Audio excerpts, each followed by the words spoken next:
Hello students, बढ़ते हैं next question की तरफ। Illustration number 51 from the accounting ratios book DK Goyal.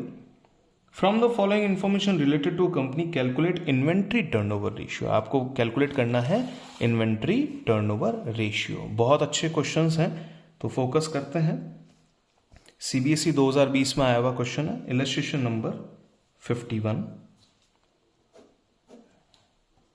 Page number 3.54 from the book DK Goyal.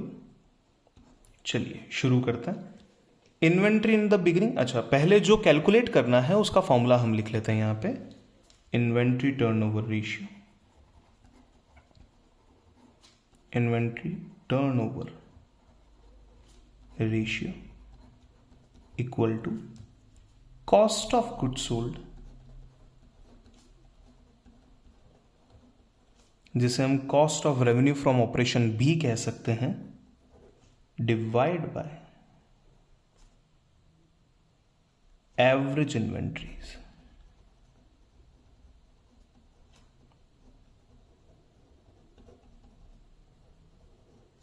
ठीक है, तो शुरुआत करते हैं। Cost of goods sold divide by average inventory. अब डेटा लेते हैं। इन्वेंट्री इन द बिगिनिंग और इन्वेंट्री एट द एंड दोनों दे रखा है, तो एवरेज इन्वेंट्री तो आपके पास में आ चुका है। Average inventory equal to opening inventory plus closing inventory divide by 2। Opening inventory की वैल्यू है 30,000, क्लोजिंग इन्वेंट्री की वैल्यू है 50,000 डिवाइड बाय 2। अब यहां पे ध्यान से एक शॉर्टकट समझिएगा। 30 और 50 के बीच का गैप कितना है? 20,000। उस 20,000 का हाफ कीजिए, 30 में ऐड कर दीजिए या फिर 50 में से लेस कर दीजिए, आपका आंसर आ जाएगा। तो 20,000 के गैप का हाफ होता है 10,000। 10,000 30 में ऐड कर लेते हैं 40। 10,000 50 में से माइनस कर लेते हैं अगेन 40। तो ये आ जाएगा आपका वैल्यू। ये अपर क्वेश्चन की लाइन को मैं कट कर देता हूँ, रफ वर्क था। 40,000 जो है वो एवरेज इन्वेंट्री की वैल्यू आपकी आ चुकी है। डन। अब बढ़ते हैं कॉस्ट ऑफ गुड्स सोल्ड की तरफ। Cost of goods sold equal to, देखते हैं डेटा कैसा दे रखा है। नेट परचेज, वेजेस, सैलरीज, ये डेटा दे रखा है। तो हम एक काम करते हैं, हम फॉर्मूला बना लेते हैं। Opening inventory plus net purchase plus direct expense minus closing inventory. बहुत बेसिक फॉर्मूला है जिसको हमने क्लास 11th में भी पढ़ रखा है। अब लीजिए डेटा लेते हैं। ओपनिंग इन्वेंट्री, उसका डेटा हमारे पास ऑलरेडी अवेलेबल है 30,000। फिर आगे बढ़ते हैं, प्लस नेट परचेज दे रखा है 5 lakh. Net purchase 5 lakh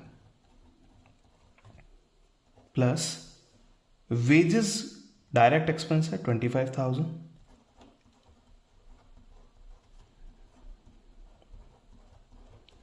plus salary indirect expense है, नहीं आएगा कैलकुलेशन में। Revenue from operation, it is sales, हमें कोई इससे कोई लेना देना नहीं है।